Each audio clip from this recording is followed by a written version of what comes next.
Running a marathon isn't as easy as jogging down to the corner store. Many athletes put months of training and preparation into every marathon they enter. But there are some things that no runner trains for. And during a marathon in New Mexico, so close to the finish line she can almost taste it, Karen Williams runs into one of those things: a family of black bears. When Mama Bear rises to action to protect her cubs, Karen's life is in imminent danger.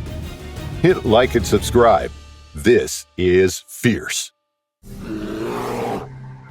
For all your outdoor essentials, visit fierceoutdoor.com. We specialize in gear that keeps you safe and prepared for any wildlife adventure. Gear up for your next trip into the wild at fierceoutdoor.com, where safety meets adventure.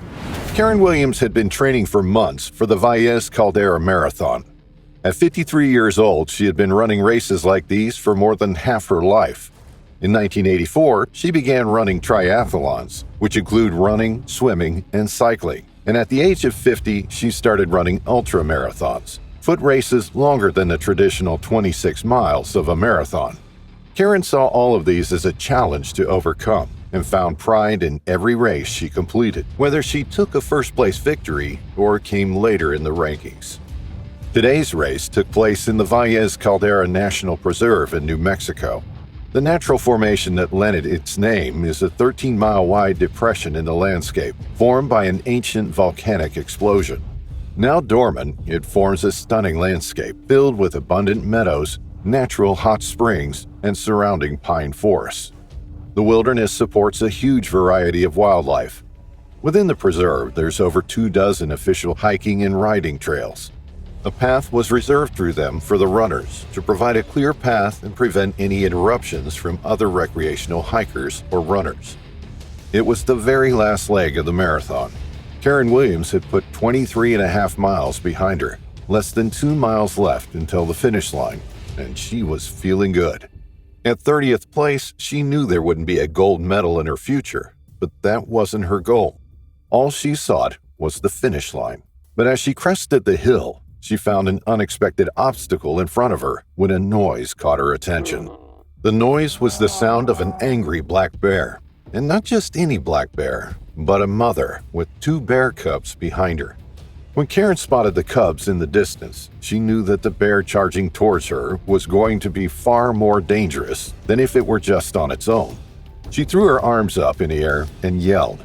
The tactics of making noise and making yourself appear larger are usually enough to frighten a bear and cause it to retreat, but this bear was ready to defend its cubs. So Karen quickly changed her mind to defend herself, bracing herself for impact, just as the bear hit her. The sheer force of the bear's attack knocked the wind out of her lungs, and Karen fell to the ground as the bear slashed and raked at her with its claws, tearing gouges in her arms. Karen again screamed, this time from the nearly unbearable pain of the injuries, but it felt to her like it only made the bear angrier. The next swipe of the bear's massive paw hit Karen in the face, and she feared from the pain and location of the blow that the bear had taken her right eye.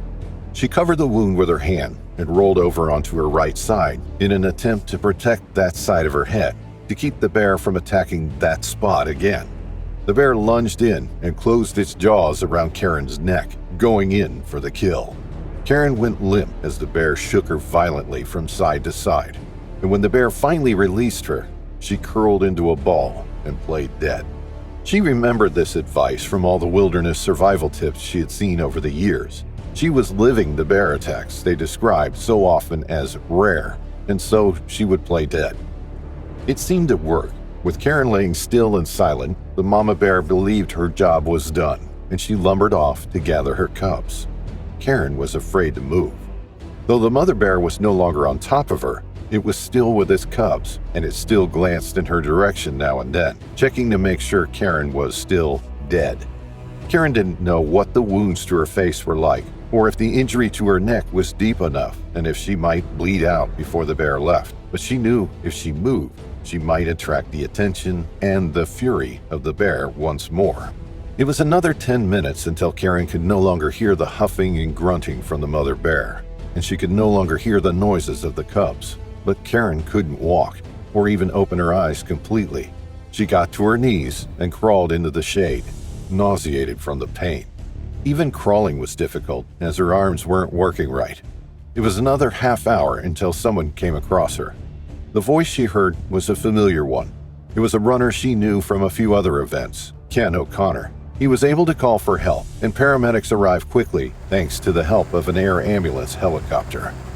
Karen was airlifted to the University of New Mexico Hospital in Albuquerque.